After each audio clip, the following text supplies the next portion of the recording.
안녕하세요. 2020학년도 6월 고1 학력평가 해설을 맡은 최서입니다. 자, 여러분, 우리 정말 힘들고 소중한 기회로 이번 학력평가를 봤습니다. 어떻게 다들 잘 보셨나요?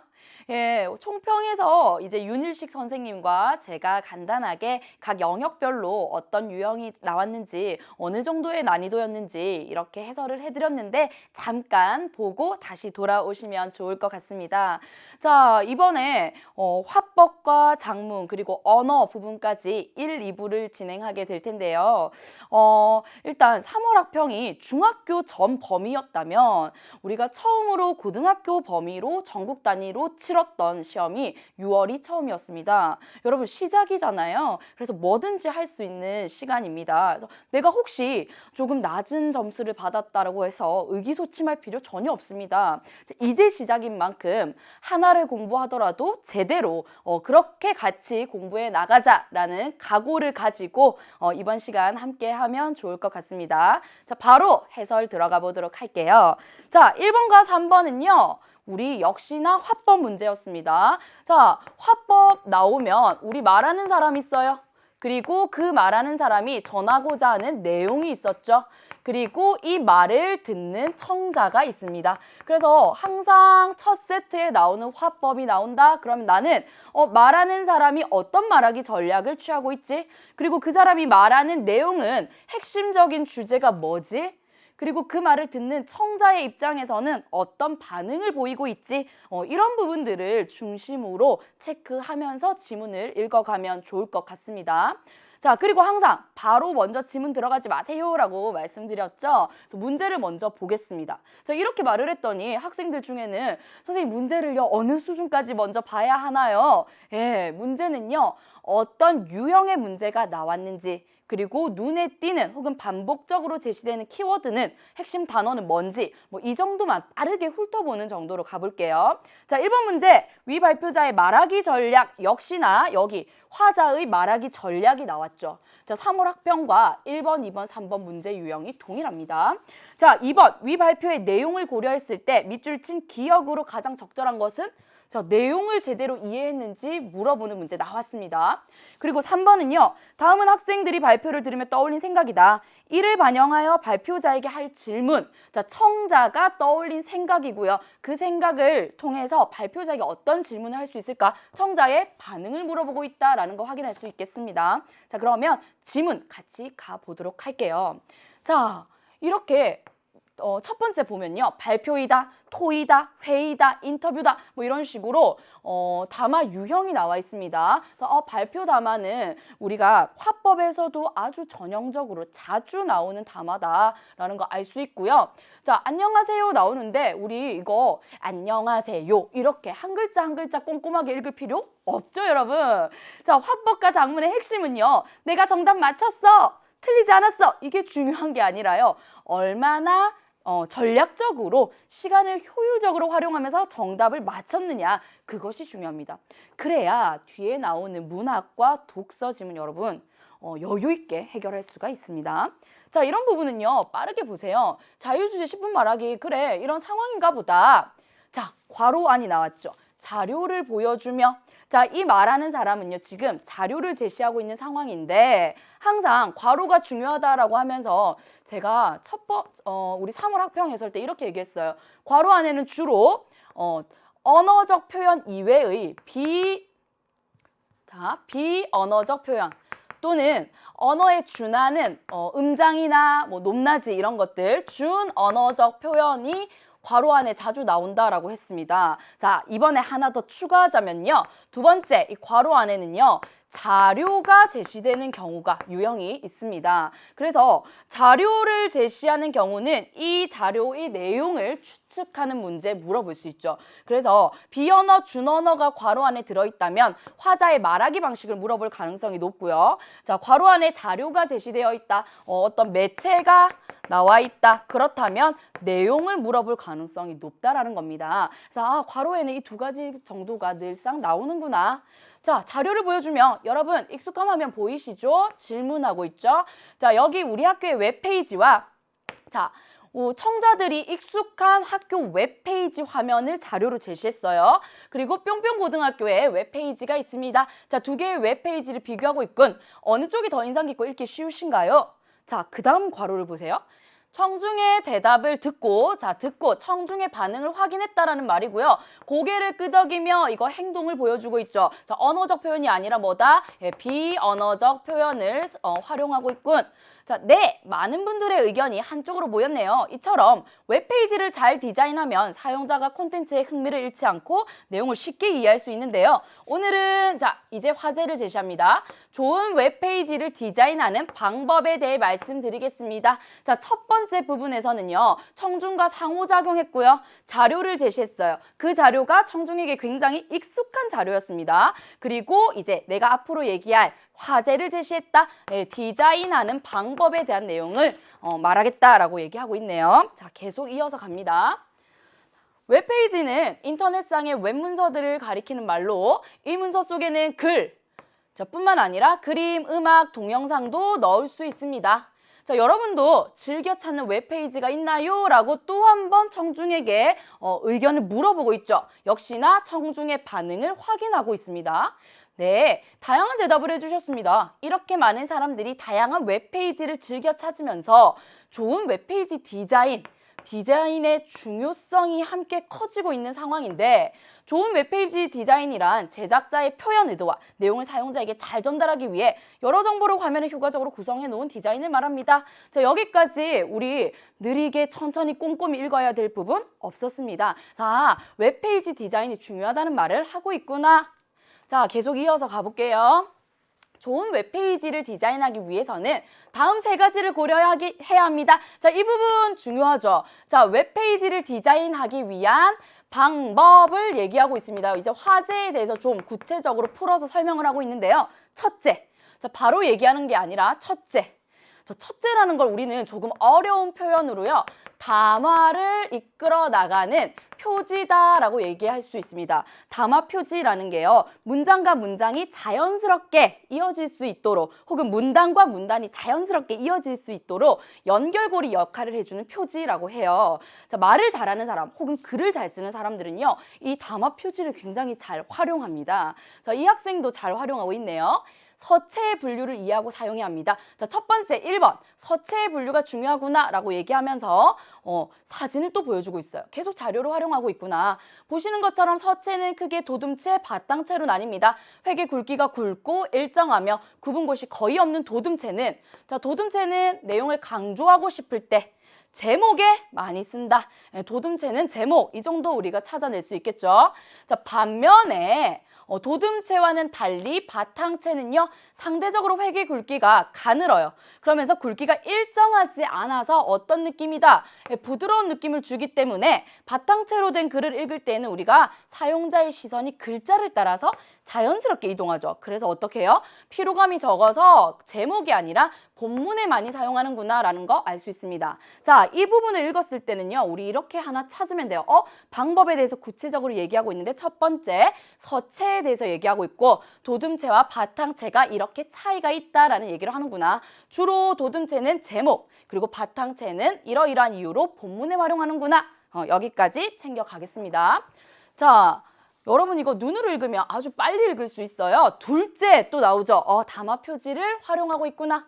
자, 이번에는요. 첫 번째는 서체였다면 두 번째는요. 시각적 리듬감을 얘기하고 있습니다.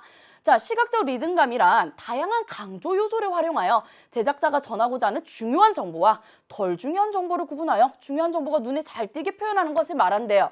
그러면서 이해하기가 어려울까 봐 예시 자료를 보여주고 있고요. 이 예시 자료가 이번 문제에서 물어보고 있는 기억이죠. 그래서 이 예시 자료를 괄호 안에 넣어줬고 우리는 이 예시 자료 전 후를 꼼꼼하게 읽어야 됩니다.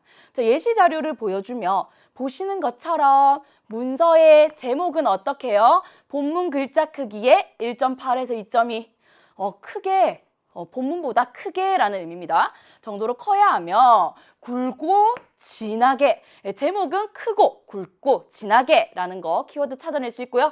자, 소제목은 어떻게 해요? 제목을 읽는데 방해가 되지 않게 하면서도 소제목을 그 자체로 강조하기 위해서 굵기에 변화를 줄 수는 있어요.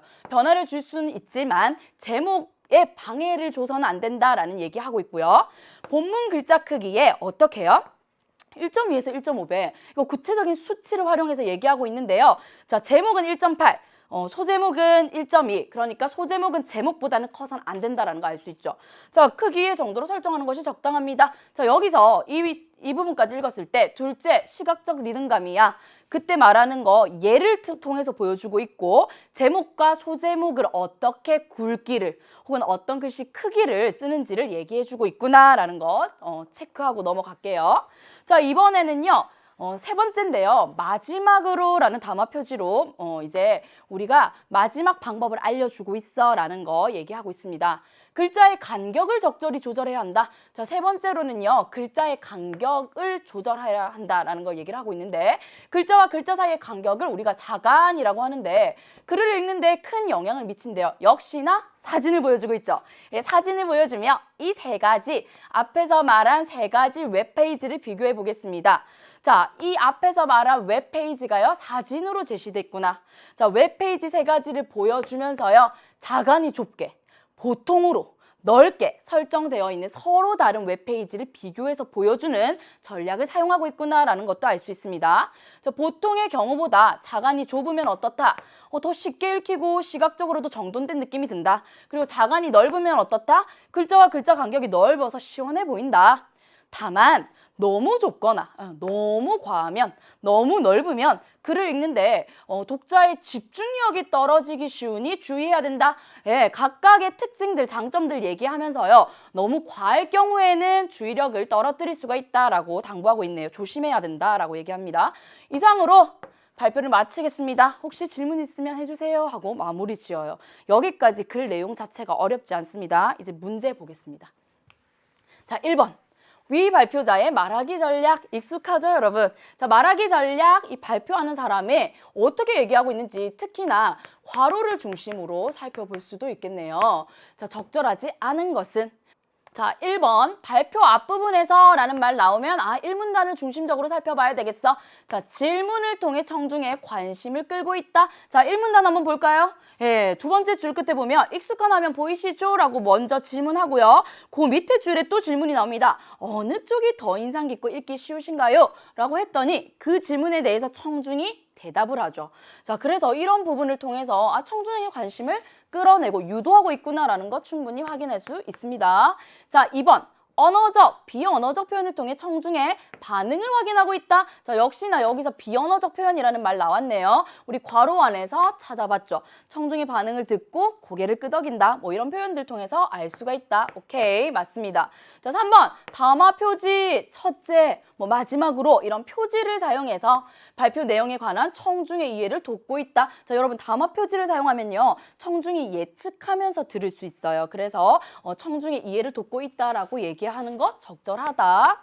자, 4번. 발표 도중에 자신이 말한 내용을 요약하며 청중의 호응을 유도하고 있다. 자, 제가 이때까지 말한 거 이런 내용인데요. 여러분 어떻게 생각하세요? 라는 부분 나오지 않습니다. 그래서 적절하지 않은 것 답은 4번입니다. 자, 5번. 시각 자료를 제시하여 자, 시각 자료는 괄호 안에 여러 군데에서 제시가 됐었죠. 자, 발표 내용과 관련한 청중의 배경 지식을 환기, 떠오르게 하고 있다라는 의미인데요. 자, 이 부분 한번 볼까요? 청중의 배경 지식을요, 어느 정도 범위를 보느냐의 문제인데요.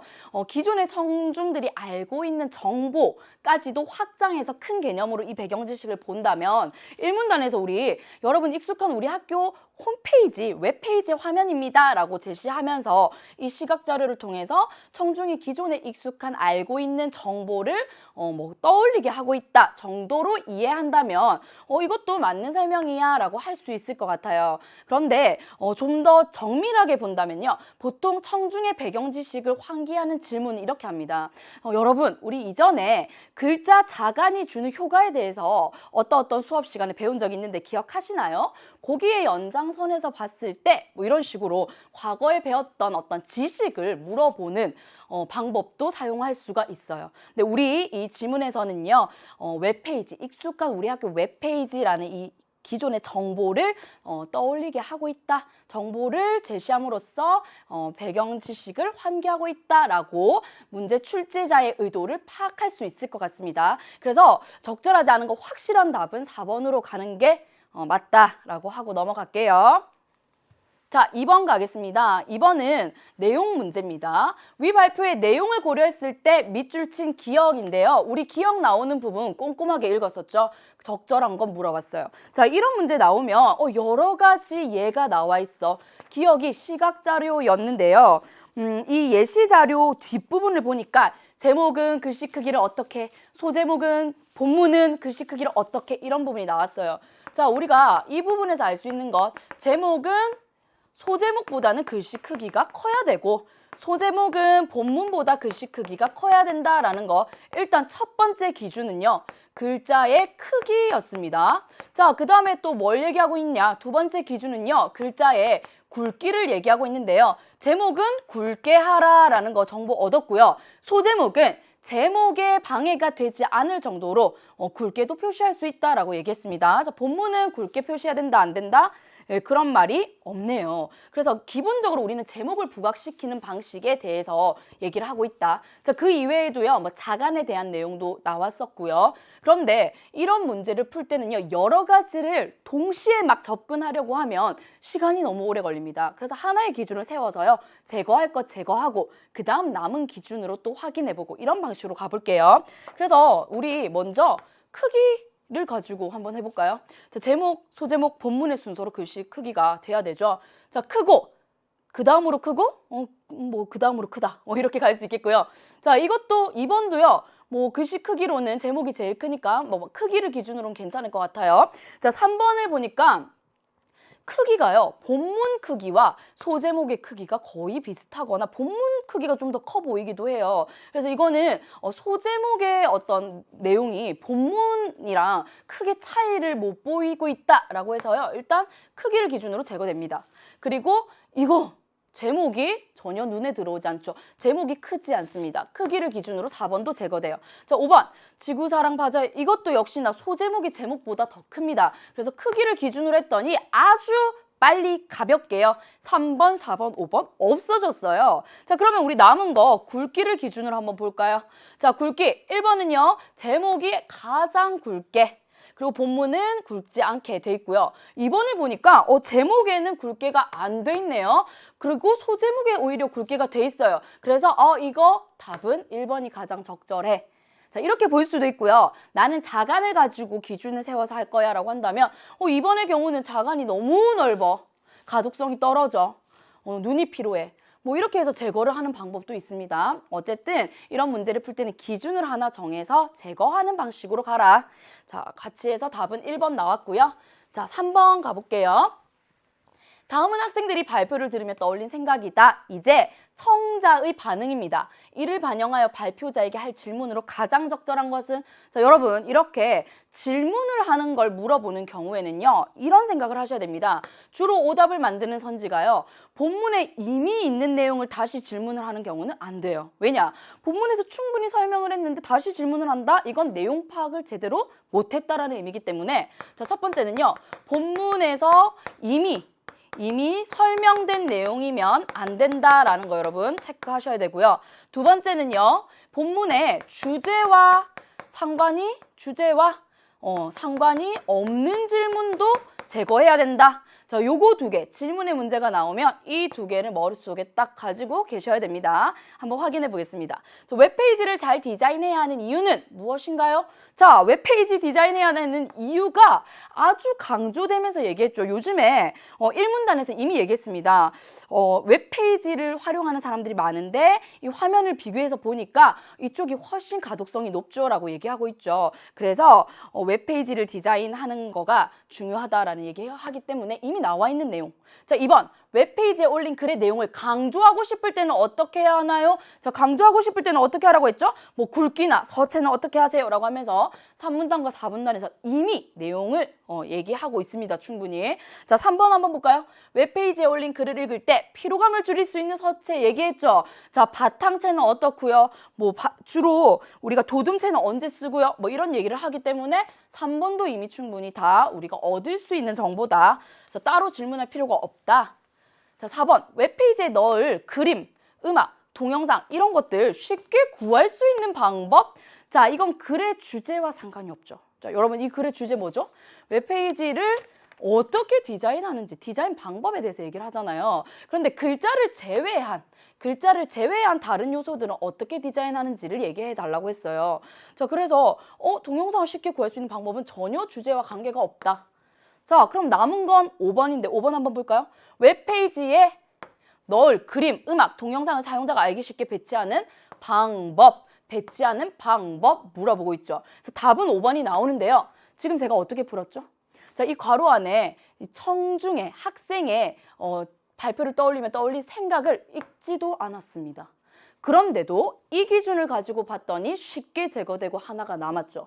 그리고 다시 확인 한번 해볼게요. 여기서 이렇게 말합니다. 웹페이지에는 글뿐만 아니라 그림, 음악, 동영상도 넣을 수 있다고 분명히 말했는데 웹페이지에서 글자를 제외한 다른 요소들은 어떻게 디자인하는지 그 방법에 대해서는 말하지 않았어. 글자 중심으로만 얘기하고 있어. 이렇게 얘기하고 있죠. 그래서 글자 제외, 그림, 음악, 동영상 이런 것들의 디자인 방법을 말하고 있다. 이렇게 이어지기 때문에 답인지 아닌지 마지막 확인도 할 수가 있습니다. 자, 이거 아주 중요한 팁 드렸습니다. 자, 이렇게 화법은 끝나고요. 4번, 7번은 여러분이 심정적으로 조금 부담을 느끼는 복합 지문입니다. 이제 화법과 작문이 같이 나옵니다. 그런데 이전 강의, 해설 강의에서도 제가 말씀드렸지만 복합의 형태는 갖추고 있어요. 왜냐? 실생활이 우리가 복합적이거든. 그래서 실제로 회의를 통해서 의견을 모아서요. 그 의견을 반영해서 글을 쓰고요. 글을 또 고치는 회의를 하고요. 자, 이게 우리의 생활 모습입니다. 그렇기 때문에 이런 문제가 나올 수밖에 없다. 그런데 들어가서 분석해 보면요. 각각의 화법 문제, 어떤 건 작문 문제다. 그래서 전혀 겁먹을 필요가 없다라고 말씀드리고 들어가 볼게요. 우선 문제부터 볼까요? 4번. 나에 나타난 학생의 말하기 방식, 이거 뭐죠? 화법에 관한 거예요. 말하기 방식을 물어보니까. 자, 5번. A에서 E에 대한 설명으로 적절하지 않은 거 별표 치십시오, 여러분. 이건 정답률이 낮아서가 아니라요. 정말 자주 나오는 문제일 뿐만 아니라 우리가 시간을요, 여기서 어떤 식으로 접근하느냐에 따라서 줄일 수도 있고 늘릴 수도 있는 부분이에요. 이 부분은 지역적인 한 부분을 물어보기 때문에 A 부분 읽고 1번 선지 확인하고 B 부분 읽고 2번 선지 확인하고 이렇게 그때그때 해결하는 방식으로 푸는 것이 적절하다. 자, 6번 문제는요. 나를 바탕으로 가를 수정한 것으로 적절하지 않은 거 이거 고쳐 쓰기죠. 그런데 나의 회의 내용을 바탕으로 가의 장문 상황을 고쳐 써라. 장문 내용을 고쳐 써라 라고 했기 때문에 이건 결국에는요. 나의 회의 내용을 제대로 이해했는지 물어보는 문제라고 볼 수 있겠습니다. 자, 그리고 마지막 7번은요. 회의 후 선생님과 학생회장이 나눈 대화다. A 안에 들어갈 내용, 자, 이 들어갈 문구를 조건에 맞게 작성할 수 있는지 물어보는 겁니다. 자, 이 조건에 맞게 작성하라는 문제도 어떻게 접근해야 되는지 제가 알려드리도록 하겠습니다. 자, 그러면 본문부터 가볼게요. 자, 가는 교통안전 캠페인 자원봉사자 학생들을 모집하는 공고문이래요, 여러분. 그런데 초고랍니다. 우리 문제 풀다 보면요. 초고 되게 많이 나와요. 초고는 언제든지 수정이 가능한 글이다 라고 생각하면 돼요. 거칠게 일단 쓴 글이야. 그래서 초고가 나오면요. 이 초고를 수정하기에 뭐 적절한 방안은 이런 것들 거의 단골 메뉴로 나옵니다. 그리고 나는요. 역시나 이 가를 어떻게 하기 위해서 수정하기 위해서 한 회의다. 화법 상황인 거죠. 물음에 답하시오. 그리고 나서 가를 보니까요. 가는 여러분 꼼꼼하게 읽을 필요 없다. 가는요. 아주 빠르게 훑어보면서 제목만 봐도 괜찮아요. 이 공고문을 썼다는데 공고문의 주제가 뭐지? 등굣길 안전지킴이, 교통안전 캠페인, 자원봉사자를 모집한다는 공고문이구나. 그러면서 모집 대상, 활동 일시, 활동 내용, 그다음 지원서 제출 일자, 뭐 방법 이런 것들 얘기하고 있네 하고 바로 나로 넘어가면 되겠습니다. 자, 나를 읽어가면서요. 나에서 분명히 가를 수정하기 위한 회의를 하기 때문에 가의 이런 부분을 이러이러한 문제점이 있기 때문에 이렇게 고쳐야 돼. 이런 방식의 말하기를 쓸 겁니다. 자, 나와보겠습니다. 학생회장이 나오는데 우리 이 학생회장의 말하기는요, 좀 꼼꼼하게 살펴봐야 되겠죠. 왜 그럴까요? 4번 문제를 보면요. 나에 나타난 학생회장의 말하기 방식을 물어봐요. 그래서 우리가 읽으면서도 아, 이런 방식을 쓰고 있구나. 이 부분은 좀 눈여겨봐야 되겠구나. 체크하면 좋을 것 같습니다. 자, 안녕하십니까. 지난 회의에서 안전한 학교 생활을 위해 교통안전 캠페인을 실시하는 것과 캠페인에 필요한 자원봉사자를 모집하는 것을 다루었습니다. 자, 이 문장까지 보고 나서는요. 아, 학생회장이 지난 회의의 내용을 어떻게 하고 있다 한번 정리해주고 있구나. 그러면서 자연스럽게 오늘은 이번 회의에서 다룰 주제를 얘기하고 있구나. 자, 캠페인 자원봉사자 모집 공고문을 수정하는 방안에 대해서 이야기해 보도록 하겠습니다. 자, 초고를 살펴보시고 자유롭게 말씀해 주세요. 자, 여기서 학생회장의 말하기 방식에서 지난 회의에 대한 언급이 있었다라는 거 찾을 수 있습니다. 자, 임원 1. 캠페인 활동에 적극적으로 참여할 자원봉사자를 모집하는 것이기 때문에 교통안전 캠페인 활동에 대해서 구체적이고 정확하게, 자, 활동에 대해서 구체적이고 정확하게 안내하는 것이 중요하다고 생각한다. 자, 계속 이어서 갑니다. 그랬더니 임원 2가 이렇게 말합니다. 저도 동의해요. 자, 공고문에 나와 있는 자원봉사자 활동 일시에 보면요. 등교 시간이라고 되어 있어. 아, 이거 기존 가 공고문에 잘못된 부분이구나. 그런데 이게 시작 시간과 종료 시간을 정확하게 제시하지 않았다라고 얘기하고 있네요. 자, 우리 시작과 종료 시간 제시하는 거 어떨까요? 라고 합니다. 좋지 않을까요? 라고 했더니 세 번째 임원이 이렇게 말합니다. 동의하죠. 그렇습니다. 자, 여기까지 우리 빨리 읽더라도요. A 부분이기 때문에 아주 꼼꼼하게 읽어야 되겠죠. 왜냐?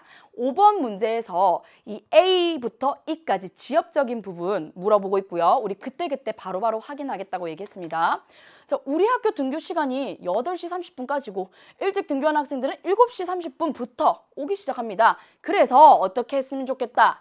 자, 자원봉사활동 시간을 우리가 등교 시간이라고 하지 말고 정확하고 구체적으로 7시 30분부터 8시 30분까지라고 안내하면 좋겠습니다. 하고요. 여러분 5번에 1번 바로 보겠습니다. 상대의 제안을 수용하며 자, 그렇습니다 라고 수용, 동의하고 있죠. 수용하며 자신의 의견을 더하고 있다. 어떻게 해요? 7시 30분부터 8시 30분까지라는 의견을 플러스 알파, 자신의 의견을 더하고 있다. A 부분 맞구나 확인할 수 있습니다. 오케이. 자, 계속 이어서 갑니다. 그러면 봉사활동 시간이 하루에 최대 1시간 인정된다는 내용도 기타 사항에 추가하는 게 좋겠네요. 그럴 수 있지. 이렇게 말할 수 있어. 그랬더니 또 학생회장 나왔죠. 말하기 방식을 늘 생각하면서 읽어야 돼요. 네. 자원봉사 활동 일시 및 장소 항목에서 시간을 7시 30분부터 8시 30분까지로 일단 수정하고 그 다음 어떻게 하세요? 기타 사항에도 하루에 봉사활동으로 인정되는 시간을 구체적으로 밝히도록 하겠습니다. 자, 여기까지는요. 위에서 얘기한 내용들 의견을 뭐 하고 있습니까? 수용하고 있고요. 그리고 나서 구체적으로 어떻게 수정하겠다라고 요약 정리하면서 제시하고 있습니다. 앞에서 진행됐던 회의 내용을요. 요약하고 정리를 한번 해줍니다. 그리고 나서 혹시 장소에 대한 수정사항 다들 없으신가요? 라고 의견을 물어보고 있죠.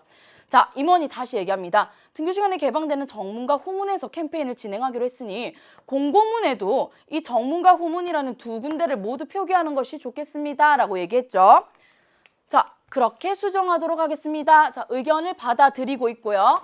자, 다른 항목에 대한 의견이 있으시면 말씀해 주십시오. 그리고 캠페인 활동에 대한 추가 의견을 내주시면 의견을 계속 유도하고 있는 말하기를 쓰고 있구나. 그것도 공고문에 반영하도록 하겠습니다. 그리고 나서 우리 또 꼼꼼하게 읽어야 되겠죠. B가 나왔습니다.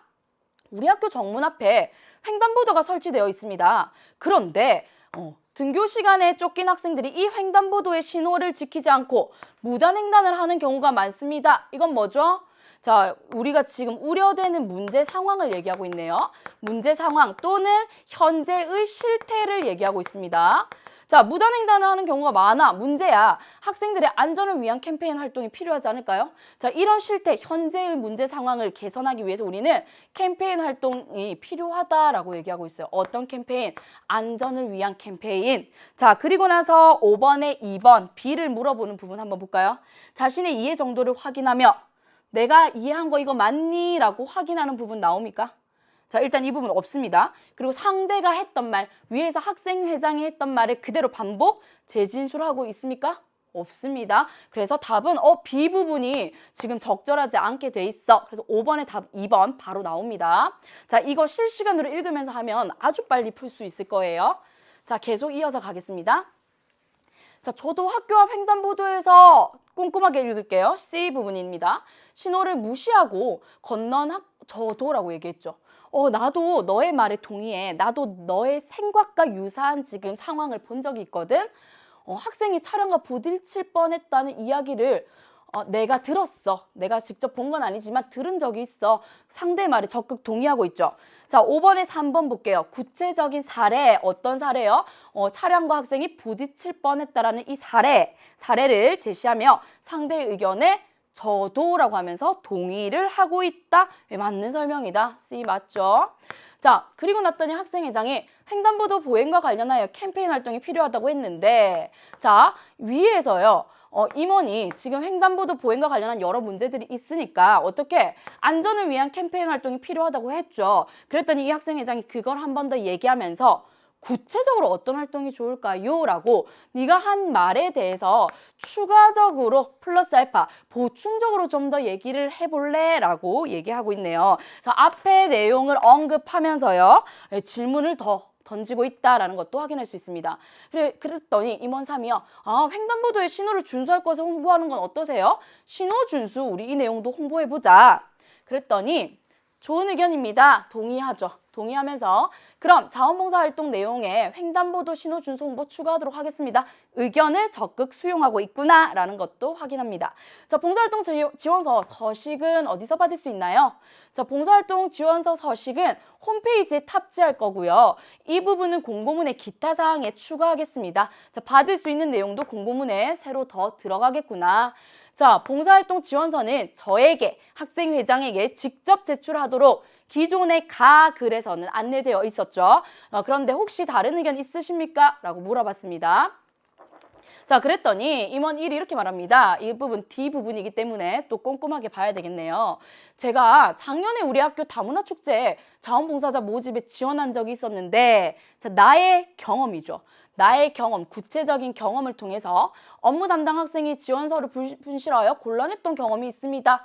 자, 업무 담당 학생에게 지원서를 낼 경우에 이런 문제점이 있어. 이거 뭐죠? 기존에 우리가 가에 안내된 대로 학생회장이 다 지원서를 받는 경우에 발생할 수 있는 문제점 얘기하고 있는 거죠. 무엇을 통해서요? 나의 경험을 통해서요. 자, 직접 제출하게 하면 지원 학생은 번거롭고 업무 담당 학생은 서류 관리하기 어렵습니다. 자, 학생회장의 이메일로만 지원서를 받는 거 어떨까요? 라고 하면서 새로운 제안을 하고 있습니다.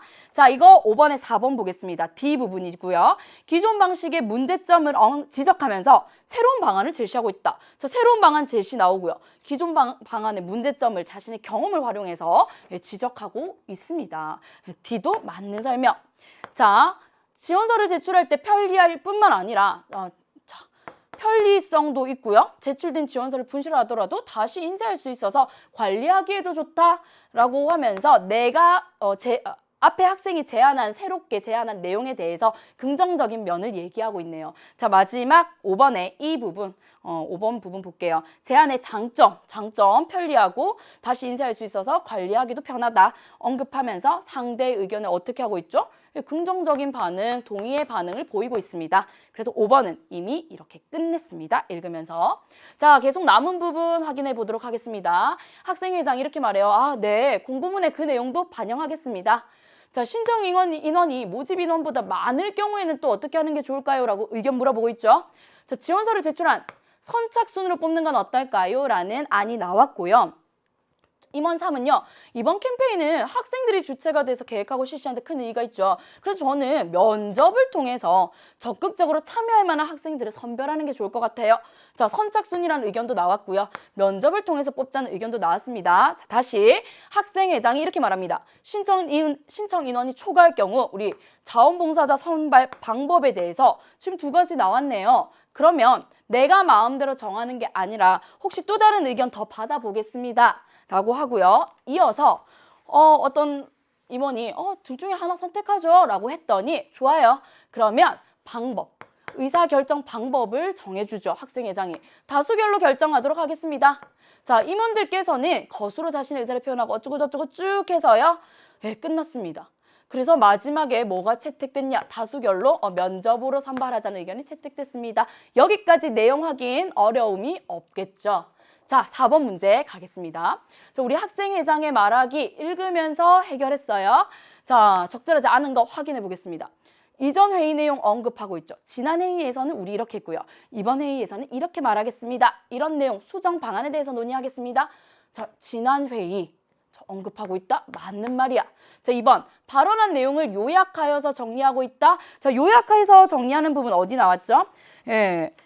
그 임원 1의 말에 대해서요. 아, 그래. 뭐 몇 시부터 몇 시까지 등교 시간을 이렇게 하자고 얘기하셨죠? 라고 하면서 발언한 내용 요약하고 정리하고 있습니다. 맞고요. 3번 회의 참여자의 발언 태도를 지적하고 있다. 자, 이게 가능하려면요. 자, 임원 1 지금 이 공적인 대화 장소인데 그런 식으로 강압적으로 대화하는 건 맞지 않습니다. 라거나 좀 자세를 바로 앉아서 얘기해 주십시오. 라거나 이런 태도를 지적하고 있는 부분이 나와야 됩니다. 그런데 이런 부분이 없었죠. 전혀 없었어요. 그래서 답은 3번이 아주 쉽게 나오긴 합니다. 자, 4번 회의에서는 논의해야 할 사항을 안내하고 있다. 그렇죠. 우리가 지금 이번 회의에서 이것도 정해야 되고 이 부분에 대해서도 정해야 되고 이거 어디서 나오고 있어요? 이것 또한 첫 번째 학생회장의 발화에서도 알 수 있습니다. 자, 오늘은 캠페인 자원봉사자 모집 공고문을 수정해야 된다. 그거에 관한 여러 의견을 우리 모아보자 라고 얘기하고 있죠. 자, 그리고 마지막 5번은요. 참여자의 의견에 대한 보충 질문하고 있었죠. 자, 조금 전에 우리 횡단보도 관련해서 안전을 위한 캠페인이 필요하다고 했는데 혹시 구체적으로 어떤 활동을 하는 게 좋을까요? 라고 물어보고 있죠. 그래서 이것도 맞다. 답은 3번. 자, 5번 보겠습니다. 5번도 A에서 E 이거 지엽적인 문제 답 나왔죠. 예, 2번이라고 답 나왔어요. 이거 재진술하는 부분 없었다. 자, 6번 갈게요. 이런 문제가 이제 정말 화법과 작문이 결합된 유형이다라는 의미로 낸 문제입니다. 자, 나를 바탕으로 가를 수정한 것으로 적절하지 않은 것을 물어보고 있는데요. 자, 그런데 결국 보니까요. 나를 바탕으로 수정해야 되기 때문에 나에서 나온 회의 내용 제대로 이해했니? 사실적인 내용 확인 문제라고 볼 수 있습니다. 한번 볼까요? 자, 날짜 이렇게 구체적으로 말하고요. 시간, 등교 시간이라고 하던 것을요. 오전 7시 반에서 8시 반 반영됐네요. 자, 그리고 장소는요. 학교 정문과 후문 두 군데를 다 말해줘야 할 것 같습니다. 라고 했죠. 예, 반영됐습니다. 그 다음에 횡단보도의 신호 준수도 필요하다라고 하면서 막 사례도 얘기하고 문제점이 있다 이런 얘기했죠. 그래서 이거 홍보하자는 내용도 나왔습니다. 자, 계속 이어서요. 자, 일단 1, 2, 3번은 아니고요. 자, 기타 사항에 봉사활동 지원서 서식은 어떻게 해요? 학생회장에게 직접 수령? 자, 서식은 어떻게 하기로 했죠? 홈페이지에 올리겠다라고 얘기를 했어요. 그래서 직접 수령이 이건 아니다. 자, 라는 회의 내용을 제대로 반영하지 못하고 있다. 자, 마 확인해 볼까요? 자, 어떻게 해요? 다수결로 결정된 의견 면접으로 선발하자. 자, 마도 반영이 제대로 됐다. 결국에는요. 내용의 일치 불일치를 물어보는 문제였다. 이렇게 정리할 수 있겠습니다. 자, 7번 가볼까요? 자, 7번 같은 문제 여러분 좀 당황할 수 있는 문제입니다. 자, 내가 장문을 해보세요 라고 이런 서술형으로 못 내다 보니까 간접적으로 장문할 수 있니? 라고 물어보는 조건에 맞는 글쓰기를 확인하는 문제인데요. 보겠습니다. 보기는 회의 후에 선생님과 학생이 나눈 대화다. 자, A에 들어갈 내용으로 적절한 거 하나를 찾아라. 자, 보니까 캠페인에서 자원봉사자들의 역할을 추가하면 좋겠어. 그래서 자원봉사자들이 교통안전 수칙 지키기의 중요성을 알리는 피켓을 제작할 건데 피켓 문구를 만들어야 돼. 자, 이 피켓 문구에 들어갈 내용은요. 교통안전 수칙 지키기의 중요성이라는 내용이 들어가야 되고 이게 내용적인 조건이죠. 자, 두 번째는요. 음성 상징어를 활용해야 돼 라고 두 번째. 형식적인 조건을 주고 있습니다. 자, 대개는요. 이렇게 조건을 주고 제대로 글 썼니 물어볼 때는요. 내용적인 조건을 주고요. 두 번째는 지금처럼 이렇게 형식적인 조건을 주는데요. 이것도 마찬가지로 동시에 접근하려고 하면 시간이 오래 걸려요. 그래서 하나의 기준을 세워서 제거해 나가는 게 좋습니다. 그런데 주로 형식적인 조건의 기준을 먼저 세워서 제거해 나가는 게 여러분이 좀 쉽게 수월하게 답을 찾아갈 수 있을 거예요. 그러면 우리 이 문제에서 음성상징어라는 형식적인 조건이 있는데요. 사실 이 표현 익숙하지만 의외로 잘 모르는 학생들이 있습니다. 자, 음성이라는 말이 들어가니까 이것 꼭 소리만 나타내는 말인 것 같아. 그래서 의성어만 여기에 해당돼라고 생각하는 학생들 많은데요. 자, 지금 알아두세요. 음성상징어는요. 의성어 뿐만 아니라 모양, 동작을 나타내는 의태어까지도 다 음성상징어라고 얘기를 합니다. 그러면 이걸 기준으로 한번 제거해 볼까요? 자, 1번 덤벙덤벙. 자, 성큼성큼 음성상징어 나왔죠. 의태어 나왔죠. 그래서 1번은 맞아. 자, 2번 자전거 안전모 착용 선택이 아닌 필수. 이 부분은 음성상징어가 없네. 2번 안 되겠어. 안녕. 자, 도란도란. 알콩달콩 음성상징어 나왔죠. 3번도 조건, 형식적 조건 충족하는구나. 자, 4번 안전한 등굣길로 만드는 즐거운 학교생활 음성상징어가 없어. 자, 5번 교통신호 지키면 안전해요. 어기면 위험해요. 음성상징어가 없어. 자, 그러면 우리 1번, 3번밖에 안 남아요. 자, 이렇게 두 개를 남겨놓고 그 다음 내용적인 조건을 적용시켜 보겠습니다. 자, 무단횡단 어떻게 해요? 하지 마라. 하면 병원 신세야. 이거 교통안전수칙 지키기 중요성 내용 일치하죠. 그래서 답은요. 1번 나옵니다. 3번 볼까요? 자, 폭력 없는 행복학교. 이거 학교 폭력에 관한 주제죠. 전혀 내용을 반영하지 않고 있다. 그래서 3번은요. 내용적인 측면에서 안녕 이제 갑니다. 그래서 답은 1번 나왔는데 여기서 우리 하나만 더 챙겨갈게요. 자, 여기서 보면요. 지키면 안전해요. 자, 어기면 위험해요와 같이 무엇 하면 무엇 해요라는 유사한 어구를요 반복하고 있죠. 자, 이런 표현을 우리는요 대꾸법이라고 합니다. 자, 대꾸법을 쓰면요 유사한 구문이기 때문에 리듬감도 줄 수 있고요 뭔가 변화도 줄 수 있어요. 그래서 표현 효과를 높이는 그런 방식 중 하나입니다. 예, 좋아요. 이렇게 확인했고요. 이제 8번에서 10번 작문 문제입니다. 자, 여러분 작문 문제 나왔을 때 일단 글이에요. 글. 자, 글을 딱 떠올리면 제일 먼저 글을 쓰는 누가 있어야 되겠죠? 예, 필자. 글을 쓰는 사람이 있어요. 그리고 이 사람이 어떤 내용의 하나에 완성된 글을 만들어내겠죠. 그리고 우리가 푸는 문제에는요, 이 글이 나옵니다. 그리고 나서 이 글을 읽는 누가 나올까요? 독자도 나오죠.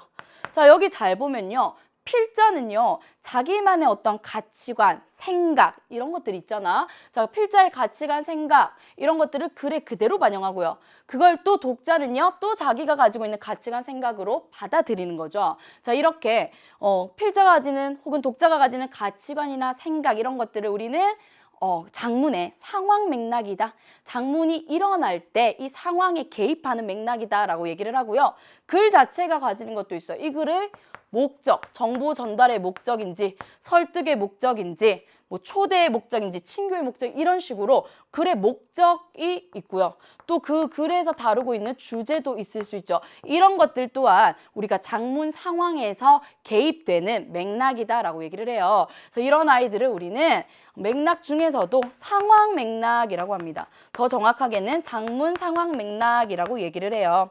그런데 결국에는 필자와 독자도요, 사회 공동체의 일원이죠. 그래서 사회적 어떤 관습이나 역사나 공동체의 담화, 습관 이런 것들로부터 자유로울 수가 없어요. 그래서 이들이 다 소속되어 있는 곳, 이 부분 사회 또는 문화의 어떤 특징과 전통으로부터 자유로울 수 없고 그런 것들이 자연스럽게 글 속에 반영돼서 한편의 글이 완성된다라고 볼 때 사회문화적 맥락도 우리가 작문 활동에서 작용하는 맥락이다라고 봅니다. 자, 시험 출제 포인트는요. 상황 맥락을 물어볼 수도 있고요. 사회문화적 맥락에 대해서 파악하고 있니 물어볼 수도 있는데요. 상황 맥락은요. 주로 미리 주거나 또는 보기 안에서 활용해봐 라고 알려줍니다. 자, 상황 맥락에 독자의 상황에 맞게 제대로 썼니?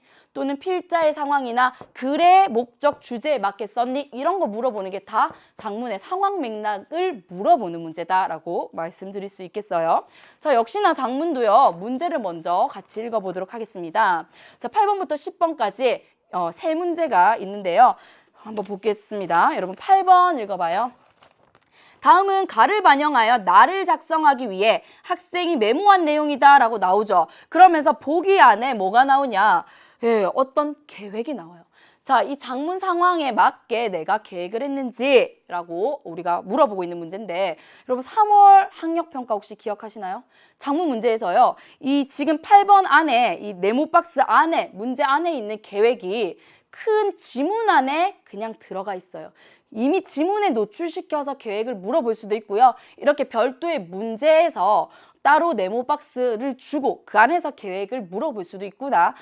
결국은 같은 유형이다라는 거 알 수 있겠습니다. 그리고 9번 보니까요. 나의 기억에서 미음 뭐 하는 문제 나왔죠? 네, 고쳐쓰기 문제 나왔네요. 자, 이런 고쳐쓰기 문제 그리고 밑줄 쳐서 지역적인 부분을 제대로 고쳤었는지 물어보는 문제는요. 글을 다 읽고 나서 다시 풀려고 하면 또 읽어야 됩니다. 오래 걸리죠. 이런 문제들도요. 그때그때 해결하는 문제다라고 말씀드릴 수 있겠어요.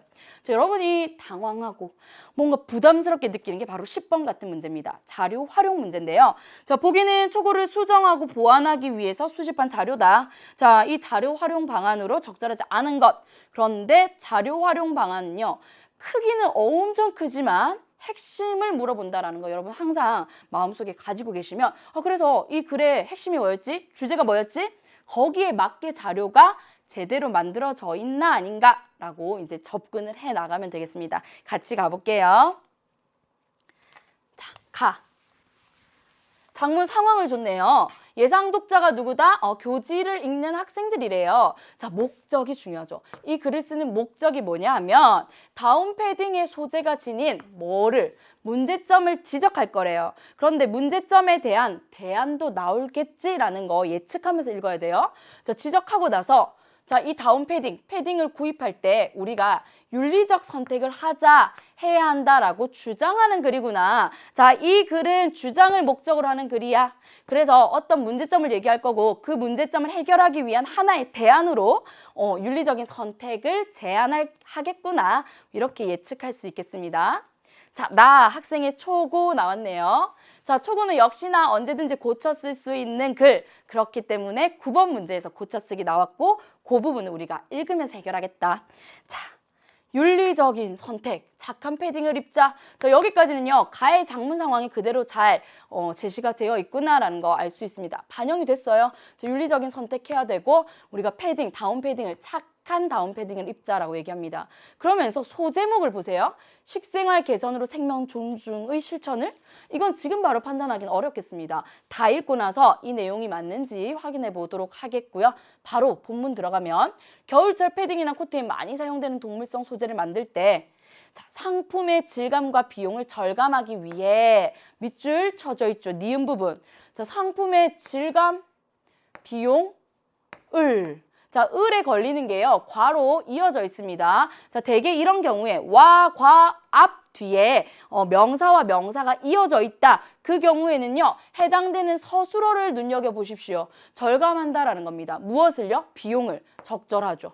그런데 질감을 절감한다? 예, 적절하지 않다는 겁니다. 그래서 와, 과로 이을 때는요. 각각의 적절한 서술어가 제시되어 있는지를 확인해야 됩니다. 그래서 상품의 질감을 어떻게 하고 비용을 절감하기 위해 그래서 여기 서술어가 빠져 있구나. 우리 9번 한번 보면요. 2번 봅시다, 여러분. 문장 성분의 호응이 맞지 않죠. 서술어가 없으니까. 그래서 상품의 질감을 어떻게 하고 좋게 하고라는 성분을 추가해주자. 적절하죠. 자, 니은 맞습니다. 자, 산채로 동물의 털을 뜯는 일들이 발생하고 있다. 비윤리적인 일들이 발생하고 있다. 일반적으로 다운 패딩 한 벌을 만들 때 필요한 거위의 수는 이만큼이래요. 구체적인 수치를 제시하고 있네요. 한 벌을 만드는데 와, 이렇게 많이 드는지 저도 이 글을 읽고 처음 알았습니다, 여러분. 예, 그 거위들이 생후 10주부터요. 6주 간격으로 이 정도 털을 뜯긴다라고 돼 있어요, 여러분. 자, 뜯다에다가요. 기가 들어갔어요. 다시 이 문장 한번 볼까요? 자, 누가 뜯기는 겁니까? 주어 누구예요? 거위들이입니다. 거위들이 주어예요. 이 거위들이라는 주어가 지금 뜯기는 상황이야. 무엇을요? 목적어가 털을이라는 목적어가 나왔네요. 자, 그러면 주어와 목적어 서술어 적절한가요? 그죠? 거위의 입장에서는 뜯는 게 아니라 털을 뜯김을 당하는 거죠. 그래서 피동의 의미를 나타내는 어떻게 피동전미사 기를 써서 표현을 해줬습니다. 자, 디귿은 적절한 것 같은데 9번 한번 볼까요? 자, 디귿 3번 보면요. 주어의 능동적인 행위로 보는 것이 더 자연스러운 상황이므로 그런가요? 자, 여러분 주어는 거위인데 거위가 능동적으로 자신의 틀을 뜯는 상황인가요? 아니죠. 그래서 이거 지금 잘못 진단하고 있어요. 그래서 뜯는다로 고치면 안 됩니다. 사람이 주어가 돼야 뜯는다가 되겠죠. 그래서 9번의 답은 3번이 나와요. 자, 이런 동물 착취는 오리, 양, 토끼에게도 일어난다. 계속 이어서 읽어보겠습니다.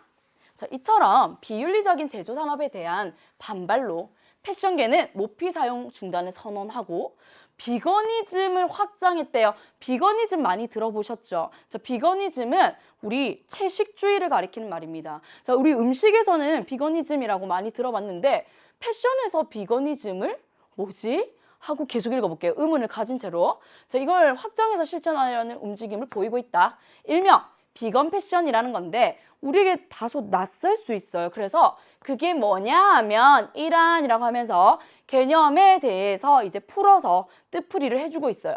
동물의 가죽, 털 이런 것들이 사용되지 않은 옷이나 가방, 패션 아이템을 뜻한다. 자, 비건 패션의 개념에 대해서 풀어 써주고 있죠. 의미를 얘기해주고 있습니다. 자, 리을. 이 중 합성 소재로 만든 패딩은 저렴한 가격, 손쉬운 관리 등 실용성을 갖추었다는 평가를 받고 있다. 자, 이 부분 볼까요? 지금 리을 문장만 봤을 때는 이거 이상한지 모르겠는데? 근데 앞 문장과 뒷 문장을 한번 비교해서 볼게요. 분명히 그 앞에서는요. 비건 패션이 무엇인지에 대해서 정의를 해주고 있습니다. 뜻풀이를 해준 다음에 갑자기 이중이 나왔어요. 자, 이중이 가리키는 게 앞에 나와야 되는데 있다 없다? 없네. 이상하네? 하고 뒷부분을 읽어볼까요? 기존의 동물성 소재들을 합성 소재나 식물성 소재로 어떻게 대체하는 것이다 라고 했죠. 그리고 이들 중 합성 소재로 이렇게 이어지는 게 자연스럽다. 그래서 리을과 그 다음 즉으로 이어지는 이 문장에 위치를 바꿔야 이중이 가리키는 말을 우리가 자연스럽게 받을 수가 있다라는 겁니다. 그래서 9번에 4번 보면요. 문장의 위치를 잘못 배열해서 내용 연결이 자연스럽지 않으므로 어떻게 순서를 바꾼다 이렇게 말하고 있네요. 예, 넘어가겠습니다. 지금 계속 이제 윤리적인 소비가 필요하다라는 걸 주장하고 있습니다. 아마도 다운 패딩을 사야 한다면 자, 그 앞문단에서 뭐라고 얘기했죠? 우리가 이 중에서 동물성 소재 말고 대체할 수 있는 그런 소재들이 있다. 그런 소재들을 선택해야 된다라고 얘기를 하고 있는데 갑자기 아마도라고 하면서 추측하는 접속 표현을 쓰고 있어요. 추측으로 연결하면서 다운 패딩을 사야 한다면 RDS 마크를 확인하도록 하자. 좀 어색하죠. 자, 이 부분이 어떻게 어색한지 문제를 통해서 한번 힌트 얻어볼까요? 자, 9번 보면요. 5번 문맥상 문단을 이어주는 접속하는 이 담화 표시가 자연스럽지 않으므로 미음을 그래도로 고친다. 그래도로 한번 고쳐볼까요? 자, 추측이 아니라 그래도로 고치면 앞에서 이렇게 다운 패딩을 안 사는 게 좋다. 대체할 수 있는 여러 가지 소재들이 있다라고 얘기했는데 그럼에도 불구하고 그래도 만약에 내가 패딩을 사야 하는 상황이라면 이런 경우, 이런 RDS 마크가 있는 그런 경우를 확인해 봐라. 대안을 말해주고 있습니다. 그래서 그래도로 이으니까 굉장히 자연스럽고 매끄럽게 이어지는구나 라고 문제를 통해서 우리 확인해 봤고요. 자, 이 마크는 윤리적이고 정당한 방식으로 거위털을 생산하는 업체만 받을 수 있대요. 어떤 마크? RDS 마크가. 또한 다운 패딩 제품의 업사이클링을 택하는 업체도 등장하고 있다. 저 업사이클링 뭐예요? 요즘 많이 주목받고 있는 그런 어떤 그 제재예요. 그래서 화법과 장문에서 업사이클링과 관련된 글들을 많이 사용하고 있습니다. 여기 보니까 알아두세요, 여러분. 자, 업그레이드 그리고 리사이클링의 합친 말이래요. 리사이클이라는 건요, 다시 재활용한다라는 거죠. 그런데 업그레이드 시킨다라는 겁니다. 그래서 대상의 가치를 높이기 위해서 재활용한다. 재활용하되 그 가치를 업그레이드 시킨다라는 의미인가 봐요. 그래서 업사이클링을 택하는 업체도 등장하고 있다. 한 벌의 옷을 다시 쓰는 것은 환경을 생각하는 행동이기도 하다라고 얘기하네요. 자, 우리는 의류를 선택적으로 구입할 수 있지만 이용당하는 동물들의 입장을 생각해봐. 그들에게 선택의 기회는 없어요. 사람과 동물이 공존하는, 자, 이게 하고 싶은 말이죠. 우리 사람과 동물이 공존하는 세상을 위해서 어떻게 하자? 착한 패딩을 구입하도록 하자.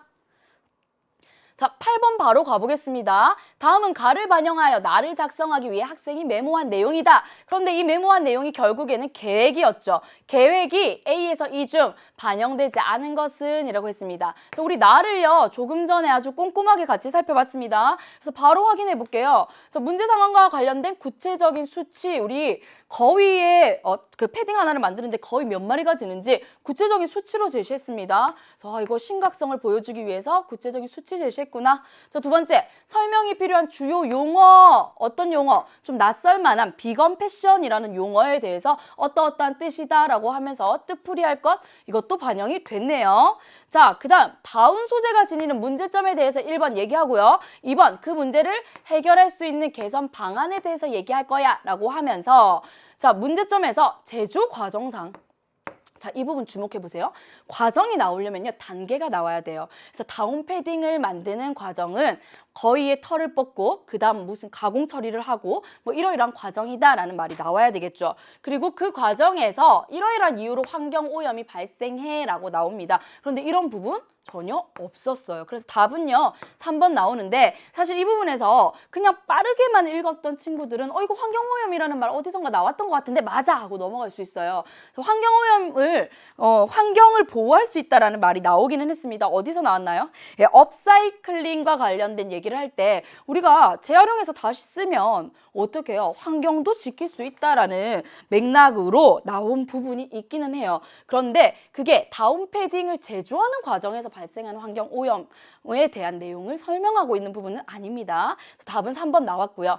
개선 방안 얘기할 때 합성 소재로 대체해야 된다라는 거 얘기하고 있었어요. 그리고 업사이클링 하기라는 것 또한 얘기하고 있습니다. 그래서 D와 E도 다 지문에서 확인할 수 있는 내용이다. 자, 9번 넘어가도록 할게요. 자, 이 9번 문제 아까 우리 본문 읽으면서 사실 여러분이 시험 상황에서는 그때 바로바로 해결해야 되는 부분이다 라고 말씀드렸는데요. 하나를 남겨놨었습니다. 1번이요. 볼까요? 글의 제목이 본문 내용과 어울리지 않으므로, 자, 이거 왜 남겨놨죠? 우리가 글의 소제목을요, 글을 다 읽지도 않고 확인할 수가 없었기 때문에. 그런데 우리 이제 알잖아. 그래서 그 소제목을 보니까 식생활 개선, 생명 존중의 실천, 식생활 개선에 관련된 내용은 없었습니다. 그래서 어울리지 않아 라고 얘기할 수 있고요. 그래서 기억을 인간과 동물이 공존하는 세상 만들기로 고친다? 충분히 이렇게 얘기할 수가 있겠죠. 그래서 아까 우리 답은 몇 번 나왔죠? 예, 이 부분. 뜯긴다 이거 맞는데 이렇게 고치면 안 된다라고 하면서 답은 3번 확인했습니다. 자, 10번 갈게요. 우리 작문의 마지막 문제인데요. 초고를 수정 보완하는 겁니다. 덩치가 아주 큰 부분이었는데요. 자, 자료 활용 방안으로 적절하지 않은 거예요. 자료가 아주 많이 여러 개가 나와요. 자, 이런 문제 풀 때 자료를 하나하나 기억 다 읽고 니은 다 읽고 디귿 다 읽고 이렇게 가지 마세요. 자, 여러분 이건요, 기억 읽고 거기서 말하고자 하는 핵심이 본 지문 나와는 어떤 관계가 있는지 키워드만 추출해냅니다. 자, 기억을 딱 봤더니 패딩 열풍 진원지는 10대 중고등학생들, 열의 7은 롱패딩 교복처럼 입고 등교해. 자, 이 부분 이 두 문장을 딱 읽는 순간 기억은 패딩이 인기가 있는 상황이다. 그렇죠. 세 번째, 다운 패딩의 진실. 자, 오리에 눈물이 담겨 있기도. 그런데 여기에서 인기가 있지만 비윤리적인 패딩이 뭐 있음을 이 신문기사 제목을 통해서 알 수 있다. 요 정도까지 확인하고 뽑아내고 니은으로 넘어가겠습니다. 자, 니은 그림이네요. 자, 니은 다시 1 보면 깃털이 뽑힌 거위에서요, 되게 슬픈 눈물도 흘리고 있고요. X자라고 해서 이렇게 말하고 있어요. 다운 옷 한 벌에 이만큼이나 많은 거위가 아픔을 겪고 있어. 눈물을 흘리고 있어. 그러면서 화살표로 이렇게 바뀌어야 한다라고 얘기하고 있습니다. 자, 니은의 2번을 보면요. 동물보호 인증 기준이라고 해서 아까 우리 본문에서 RDS를 확인해 보세요라고 얘기했어요. 그래서 RDS라는 게 뭐냐 하면 윤리적인 거라고 얘기했죠. 그래서 이 동물을 윤리적으로 그래도 윤리적으로 우리가 대해서 만들어낸다. 거위를 막 살아있는데 막 감정을 느끼고 있는데 털을 마구잡이로 뽑지 않는다라는 어떤 표시래요. 자, 살아있는 조류의 깃털을 강제로 뽑지 않는다. 자, 거위의 먹이, 건강, 위생 이런 것들 모든 유통 과정을 추적한다. 그래서 이렇게 만약에 사야 된다면 요거 말고 요렇게 가자라는 거 니은을 통해서 우리 확인할 수 있겠네요. 아, 니은은 자, 슬픈 상황에서 X의 상황에서 그래도 그나마 우리가 그래도 사야 된다면 이런 상황으로 가자라고 보여주고 있습니다. 자, 디귿 볼까요?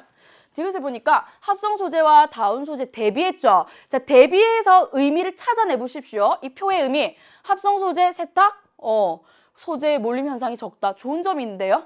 다운 소재, 이거 세탁비가 많이 들어. 안 좋은 점입니다.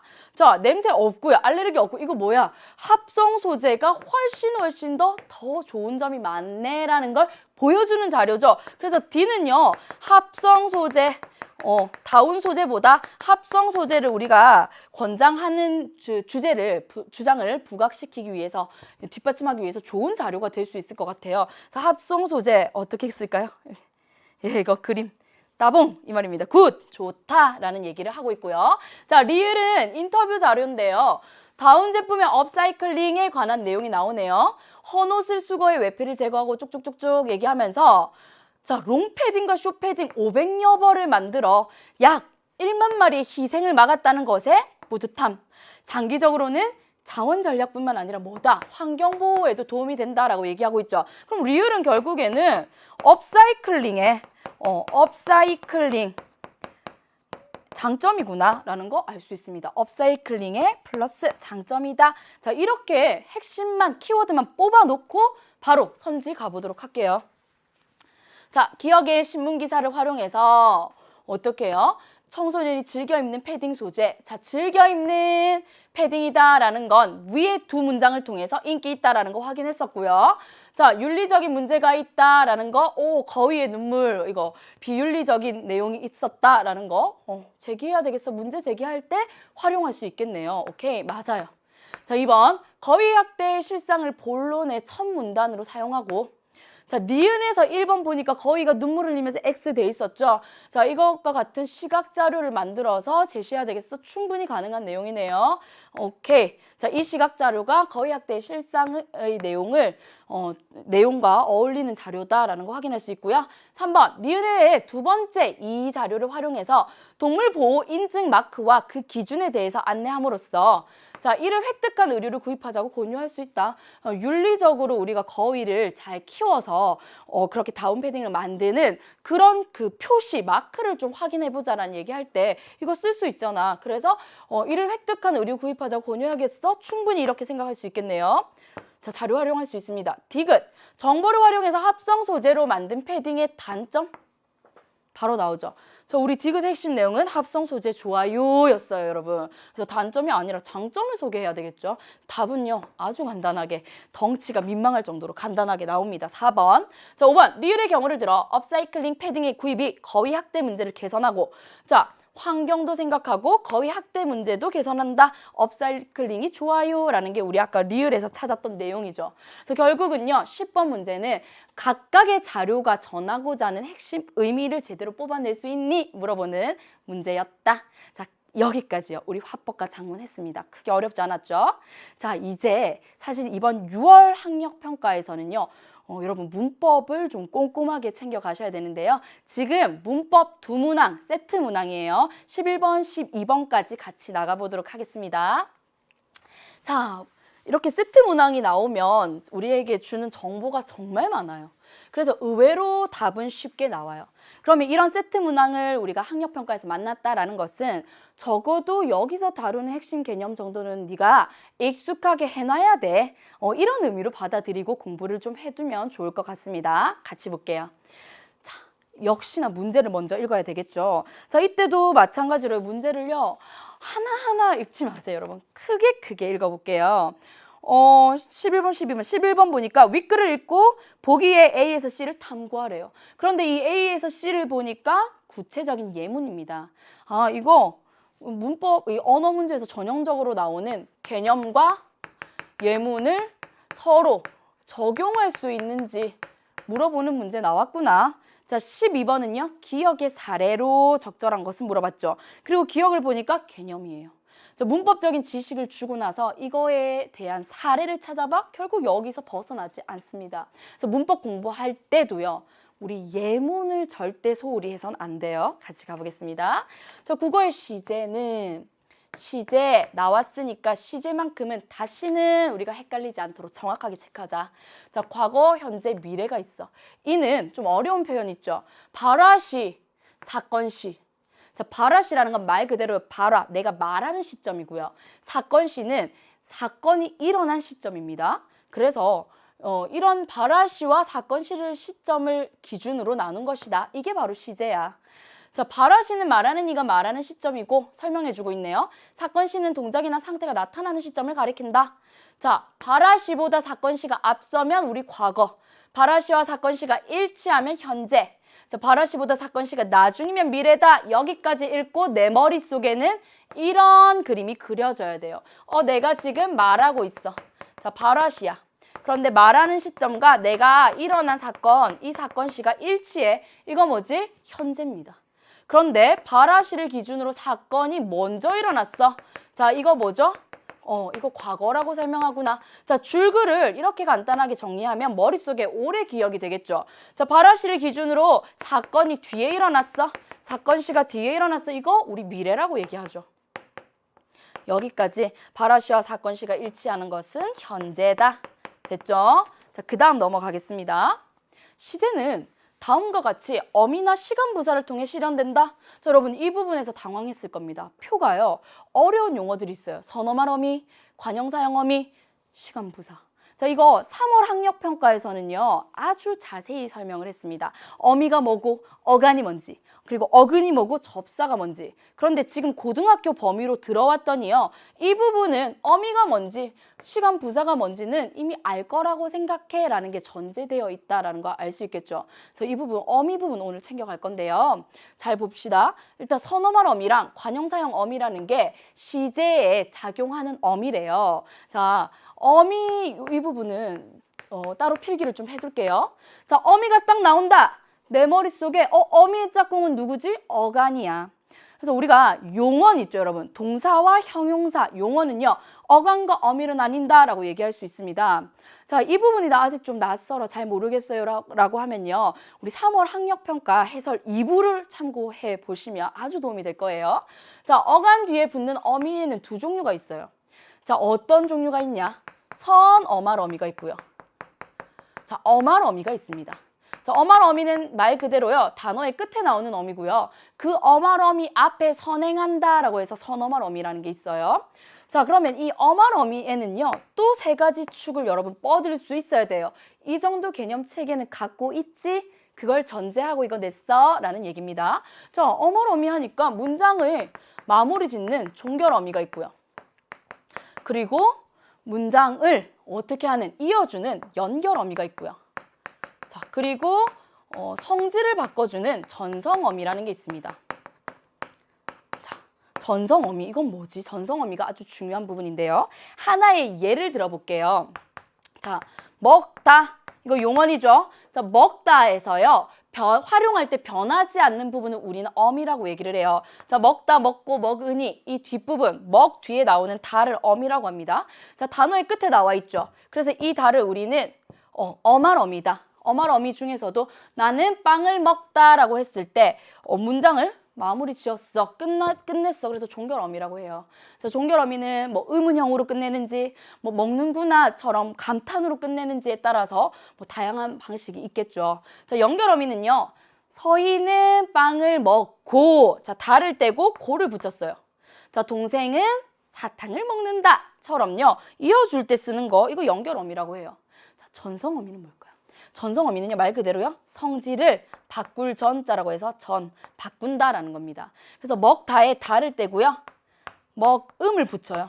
그러면 얘는 분명히 동사인데 끝맺는 형식이 명사인 것처럼 보입니다. 저 품사는 여전히 동사예요. 그런데 전성어미 음이 붙으면서 명사인 것처럼 활동할 수 있게 해줘요. 그래서 이거 음을요 우리는 명사형 전성어미라고 해요. 자, 다시 나는 빵을 먹는데 이거 어떤 빵이냐면 내가 먹을 빵이야 와 같이 먹다에다가요 을을 붙였어요. 그랬더니 빵을 수식하죠. 자, 이런 을을요 우리는 수식하는 역할을 하게 해줬네. 관형사형 전성어미 이렇게 얘기를 해요. 자, 이 어미는 정말 큰 내용이기 때문에 딱 여기까지만 여러분 정리하고 다시 들어옵니다. 자, 그래서 선어말 어미라는 개념 아시겠나요? 선어말 어미는 어말 어미 앞에 나오는 거예요. 그래서 다라는 어말 어미 앞에 나올 수 있죠. 그리고 이 엇이요 2번씩 나오는 경우도 있어요. 자, 이런 선어말 어미는 과거를 나타내 주는 거구나. 자, 현재 시제는요 동사의 경우는 는을 붙이고 형용사의 경우는 없대요. 자, 이거 그냥 동사는 는을 붙이고 형용사는 없어 이렇게 접근하시면 안 되고요. 내가 잘 아는 동사 먹다, 내가 잘 아는 형용사 예쁘다를 가지고 여러분 해보세요.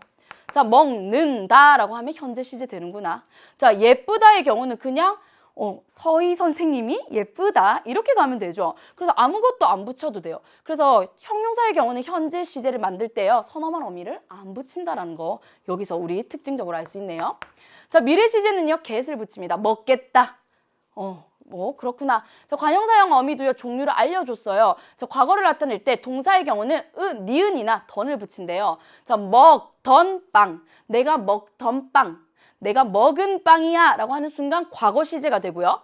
자, 형용사 예쁘다를 한번 해볼까요? 예쁘던 사람이야. 최서희 선생님은 참 예쁘던 분이었어. 예뻤던 뭐 할 때 이 던이 붙으면 과거 약간 회상의 의미도 같이 드러낸다는 거 알 수 있습니다. 자, 현재 시제는요 동사의 경우는 는을 붙입니다. 먹는 빵 이렇게. 그런데 형용사의 경우 여러분, 자, 현재 시제는요 선어말 어미는 형용사 없었거든요. 그런데 관형사형 어미는요 는을 붙여줘요. 는이 아니라요 니은입니다. 이게 중요한 포인트입니다. 동사는 먹는 빵이라고 하는 순간 현재 시제가 돼요. 그런데 형용사는요 예쁘는 이라고 안 하죠. 어떻게 해요? 예쁜이라고 해서요 니은만 붙여줍니다. 그러면 예쁜 선생님 현재 시제가 됩니다. 자, 이렇게 그냥 막연히 보지 말고 내가 아는 걸 적용하면서 보세요. 자, 예쁠 사람, 먹을 빵 이런 식으로. 자, 그리고 시간 부사는요 이렇게 딱 보면은 시제가 바로바로 드러나는구나 알 수 있습니다. 그리고 나서 이제 이 뒷부분은요 아주 친절하게 설명하기 때문에 전혀 어렵지 않아요. 같이 볼게요. 시간을 표현하는 문법 요소는 항상 특정한 시제만 표현하는 것은 아니다. 자, 얘 중요합니다. 우리 언어 지문에서는 얘 중요해요. 엇이라는 이 과거 시제는 주로 과거를 표현하긴 하지만 과거에 이루어진 어떤 상태가 어떻게 해요? 현재까지 지속되는 경우예요. 또는 미래 상황을 나타낼 때도 이 엇을 쓰는 경우가 일반적이진 않지만 있다라는 거예요. 그러면서 바로 예문을 줬어요. 찬호는 어려서부터 아빠를 닮았다. 썼죠. 이거 과거부터 지금까지 지속되어 왔다. 여기에 해당되는 예고요. 자, 나를 줬어요. 네가 지금처럼 공부하면 틀림없이 대학에 붙었다. 자, 대학에 붙은 건 미래의 일입니다. 지금 있는 일이 아니에요. 과거의 일도 아니에요. 자, 미래를 나타낼 때도요. 미래의 상황을 표현하는 경우에도 엇을 썼구나 이렇게 하나씩 예문을 통해서 확인할 수 있습니다. 그리고 여기 밑에 줄글은요. 그 내용을 서술로 풀어서 설명해주고 있네요. 바로 문제 확인해 볼게요. 자, 11번 윗글을 읽고 탐구해보자. 적절한 거. A 볼게요. 아기가 새근새근 잘 잔다. 자, 자다에 니은다. 니은이 붙었어요. 자, 자다라는 동사에 니은이 붙었네. 이거 그래서 현재 시제를 나타내고 있어. 자, B는요. 영주는 어제 영화를 한 편 보다에다가 at이 붙었죠. 그래서 이거 과거를 나타내네. 자, 전국적으로 비가 곧 뭐 하겠다? 내리겠습니다. get 미래 시제를 나타내네요. 그래서 미래를 표현하고 있어. 하나씩 보겠습니다. 자, A. 발화시보다 사건 시가 나중인 거. 이거 무슨 시간? 나중인 시간 표현. 미래 시제를 말하는 거죠. 자, 미래가 사용됐다? 아닌데. 이거 현재가 사용됐는데 자, 적절하지 않아요. 자, 2번 관형사형 어미와 선어말 어미를 활용한 시간 표현이 나타난다. 자, 여기서 선어말 어미 니은 보이죠? 그런데 여기에 관형사형 어미 있습니까? 없죠. 그래서 관형사형 어미가 없기 때문에 2번도 안 돼. 자, 3번 발화시와 사건시가 일치하는 거 이거 무슨 시제죠? 현재 시제입니다. 그런데 이거 B는요 과거 시제였습니다. 그래서 안 돼. 자, 4번 시간부사와 선어말 어미를 활용한 시간 표현이 나타난다. 자, 시간부사 어제 과거 시간부사 나타났고요. 선어말 어미 안 나타났죠. 이거 4번이 정답이구나. 적절하네. 자, 5번 발화시보다 사건시가 앞선 시간 표현이 사용됐다. 자, 발화시보다 사건시가 앞선 건 뭐죠? 사건이 먼저 일어난 거 과거 시제입니다, 여러분. 과거 시제가 아니라 C는 미래 시제였다. 답은 의외로 간단했어요. 우리 내용을 챙겨가야 됩니다. 자, 마지막 12번 기억의 사례. 자, 기억을 보니까 at, at이 붙어서 미래를 나타내는 경우를 물어보고 있네요. 자, 그는 여행을 떠나기로 결심했다. at이 붙었죠? 과거입니다. 나 여행을 떠나기로 결심했어. 그렇죠?